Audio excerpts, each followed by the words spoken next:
Monday afternoon. இன்றைக்கி வந்து lunch வந்து வெஜ் புலாவ், கோபி 65 சாஸ் தான் பண்ணியிருந்தோம். கொஞ்சம் நேரம் சாப்பிட்டு ரெஸ்ட் எடுத்ததுக்கப்புறமா நல்லா சூப்பராக ஒரு இஞ்சி டீ போட்டு குடிச்சிட்டு ஈவினிங் வந்து கேக் பண்ணலாம் அப்படின்னு சொல்லியிருந்தாங்க அக்கா. கிறிஸ்மஸ்னால குழந்தைங்க கேக் கேட்டுகிட்டே இருந்தாங்க. சரின்னு சொல்லிட்டு வீட்டில் தான் கேக் பண்ணியிருந்தாங்க. ரொம்ப சூப்பராக இருந்துச்சு டேஸ்ட்டு.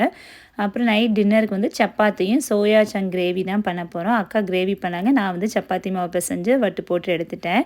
சப்பாத்தி கொஞ்சம் சாஃப்டாக இருக்கிறதுக்கு ஃபஸ்ட்டு வார்ம் வாட்டர் விட்டுட்டு அப்புறம் கொஞ்சம் எண்ணெய், அப்புறம் அடிஷ்னலாக நம்ம பசையிறதுக்கு கொஞ்சம் பச்சை தண்ணி சேர்த்துக்கலாம்.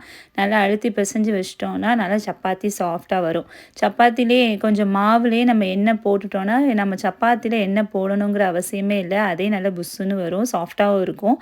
ஆனால் சப்பாத்தி போட்டு எடுத்ததுக்கப்புறமா அதில் வந்து கொஞ்சமாக பட்டரோ நெய்யோ தடவி ஒவ்வொரு சப்பாத்திக்கு மேலே வச்சிட்டோன்னா எப்போ சாப்பிட்டாலுமே நல்லா சாஃப்டாக இருக்கும். கண்டிப்பாக ட்ரை பண்ணி பாருங்கள். எங்களுக்கு டின்னர் இதுதான். நாளைக்கு வீடியோவில் பார்க்கலாம். பாய்.